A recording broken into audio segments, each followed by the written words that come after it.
Представьте себе, мировой тур, билеты на который были распроданы в Северной Америке и Европе за считанные часы после начала продаж. Действующий президент Мексики лично звонит главе государства Южной Кореи, умоляя о дополнительных концертах. И 2 выступления каждый вечер, когда даже сами исполнители не знают, какая песня будет следующей.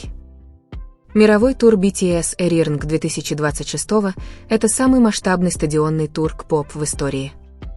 82 концерта, 34 города, 23 страны, от Гаяны до Манилы, почти целый календарный год. Bloomberg сообщил об этом еще до объявления даты.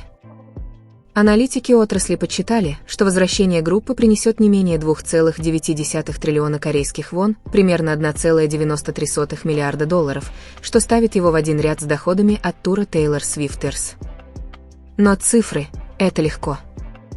Большинство людей не говорят о конкретных решениях, закулисных реалиях и личных моментах с участием каждого участника, которые раскрывают, что представляет собой этот тур на самом деле за кулисами пиротехники и аншлаговых стадионов. 7 участников, 7 фактов. Некоторые из них скрыты на виду, другие погребены в деталях постановки, которые случайные наблюдатели совершенно упустили из виду. Вопрос не в том, вернулись ли BTS. Вопрос в том, что именно они привезли с собой и что это значит для каждого ARMY, стоящего сейчас на этих стадионах. Номер 7. Система неожиданных песен, Чингук. Вот что отличает Arirang World Tour от практически всех других крупных стадионных туров, проходящих сейчас. 2 места в сет-листе каждый вечер зарезервированы для неожиданных песен, и они являются сюрпризом как для BTS, так и для ARMY. Не тщательно подготовленный сюрприз, не заранее отрепетированный хит, добавленный для создания спонтанного эффекта. Участники действительно не знают, какие песни из их бэк-каталога будут названы, пока не выйдут на сцену. И Чингук – причина того, что эта деталь имеет большее значение, чем может показаться на бумаге. Каждый вечер тура включает в себя 2 сменяющиеся неожиданные песни из бэк-каталога. Список подходящих песен охватывает более 10 лет истории BTS, треки, которые не исполнялись годами, и хореография, которую нужно воспроизводить исключительно на уровне мышечной памяти, потому что нет времени на репетиции того, чего не ожидаешь. Для Чингука, который является главным вокалистом группы и одним из самых технически сложных исполнителей, эта система создает особое давление. В Токио неожиданным номером стали Savimi и Crystal Snow в первый вечер, а затем Dope и For You во второй, песни из совершенно разных эпох, совершенно разными вокальными регистрами и совершенно разными хореографическими требованиями. Чингук был ведущим вокалистом в 6 заглавных треках альбома Arirang, включая Suim, Body to Body, Hooligan, Ailerons, Fire и Two. Это уже огромная вокальная нагрузка на 2,5-3 часовом шоу. Затем добавьте фактор неожиданного исполнения песни, которая может потребовать чего угодно, от баллады в высоком регистре до энергичного хип-хоп выступления. Это становится очевидным после того, что произошло в Гаяне во второй вечер. Во время DNA и BTS попытались исполнить хореографию, несмотря на то, что это было совершенно не запланировано, и все вылилось в беззаботный, великолепный хаос. Этот момент не был провалом в организации. Это была система, работающая именно так, как задумано, потому что суть не в безупречном исполнении неожиданной песни. Суть в подлинном, неповторимом моменте, который происходит по-разному каждый вечер, в каждом городе, для каждого ARMY на этом стадионе. Нет 2 одинаковых вечеров в этом туре. Подтвержденные на данный момент неожиданные песни включают Микрокосмос, I Need You, Tik-Two, DNA, Spring Day, Run, Savimi, Crystal Snow, Dope, For You, Magic Shop, Permission to Dance, Pit Piper, Boy With Love, Life Goes On, by Psy и On. Это список, охватывающий релизы с 2015 по 2022 год. Самой старой песне в этом списке 11 лет. Хореография для некоторых из этих треков была создана для совершенно другой версии этих 7 человек, более молодых, менее опытных, выступающих на площадках, которые намного меньше тех стадионов, которые они заполняют сейчас. Тот факт, что они могут выполнить все это без предупреждения перед десятками тысяч людей на сцене с обзором на 360 градусов, где каждая часть толпы имеет прямой обзор происходящего, это особый вид компетентности, который недостаточно обсуждается в разговорах о том, что BTS представляют собой как живая группа. Голос Чингука должен чисто звучать в песнях, которые он, возможно, не пел 3, 4 или даже 7 лет.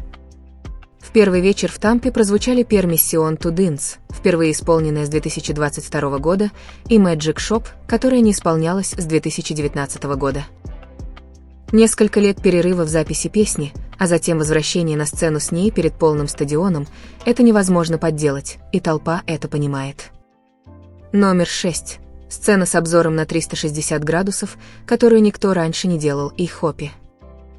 Сцена с эффектом – это полностью круговая, 360-градусная установка, впервые примененная в стадионных турах K-pop, благодаря которой BTS оказываются в центре зрительного зала на каждом концерте. Эта фраза звучит как деталь постановки. На самом деле это полное переосмысление того, как функционирует стадионный концерт.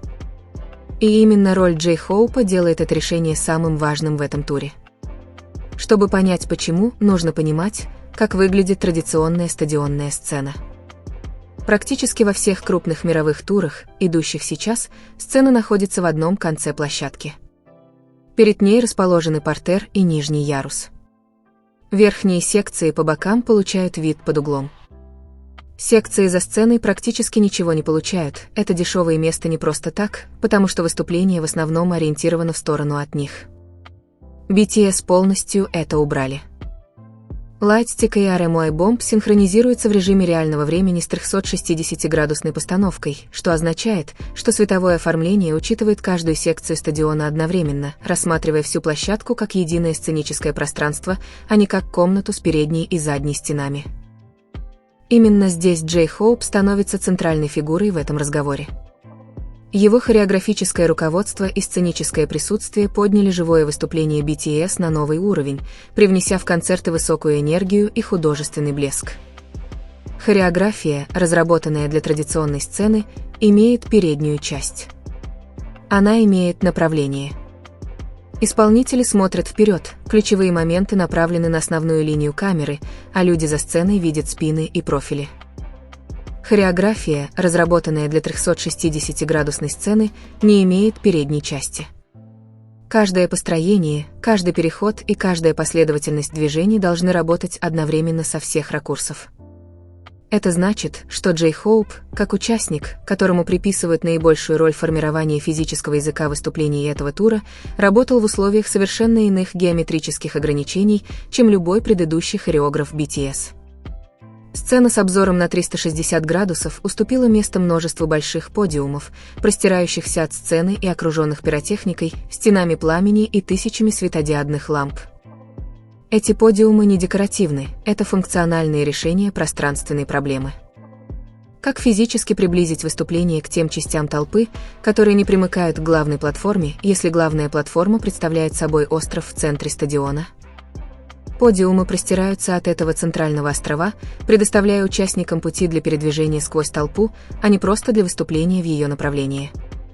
Еще до официального начала выступления мелодии Гаегыма, традиционной 12-струнной цитры, наполнили зал, а видеоряд напоминал картины, написанные тушью. Эта атмосфера перед началом шоу не была случайной. Это была преднамеренная тональная калибровка, задавшая культурный тон альбома «Эрирнг» еще до выхода первого исполнителя на сцену. Продюсерская компания, создавшая сценическое оформление, разработанное Гаем Каррингтоном и Флорианом Видером, описала конструкцию как вдохновленную концепцией рамы для картины, что придало шоу современную энергию BTS, одновременно отдавая дань уважения историческому и культурному значению тем альбома. Вклад Джей Хоупа заключен внутри всей этой инфраструктуры. Хореография должна дышать внутри рамы, у которой нет краев, нет кулис, куда можно выйти, нет задней части сцены, куда можно отступить, и нет передней части сцены, к которой можно приблизиться в кульминационный момент. Каждое направление одинаково является передним. Это требует от хореографа совершенно иного пространственного мышления. Концерт в Сеуле, посвященный возвращению группы, был поставлен Хэмишем Гамильтоном, британским режиссером, известным своей работой над шоу в перерыве Суперкубка и церемонии вручения премии «Оскар», который описал постановку как одну из самых сложных с точки зрения логистической сложности. Тот факт, что Гамильтон, чья вся карьера построена на режиссуре масштабных, технически сложных живых выступлений, назвал эту конкретную постановку сложной, заслуживает внимания. Джей Хоуп разработал язык движений, который камеры Гамильтона должны были запечатлеть со всех сторон одновременно. Это сотрудничество двух людей, работающих на самом высоком уровне того, как сейчас выглядит организация живых выступлений в любой точке мира, не только в поп, но и вообще где угодно. Номер 5. Альбом, на написание которого ушло 4 года, «Шуга». Альбом «Эрирнг» был выпущен 20 марта 2026 года и включает 14 песен, что является самым большим количеством нового материала BTS, выпущенного одновременно с февраля 2020 года.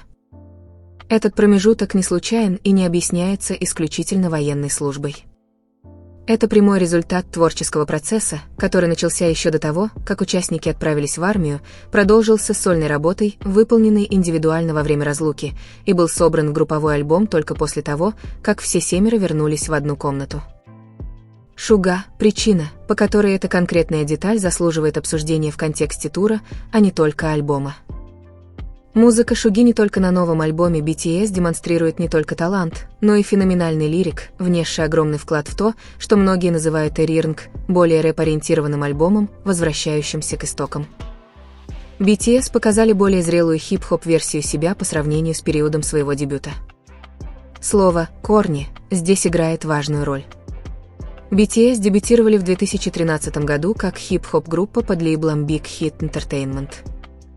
В течение следующего десятилетия их звучание значительно расширилось, охватив поп, R&B, электронную, оркестровую и психоделическую музыку.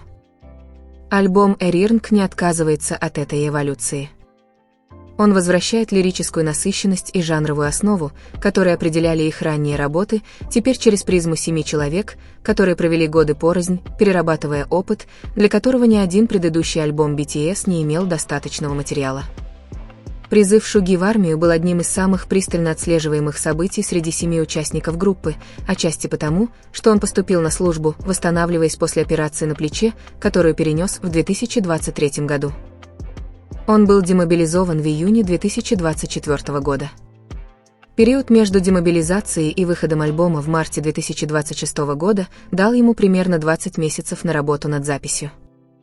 Но эти 20 месяцев пришлись на годы сольной работы под псевдонимом August D, включая собственный сольный мировой тур в 2023 году, который уже сформировал у него самобытный художественный стиль, отдельный от его работы с BTS.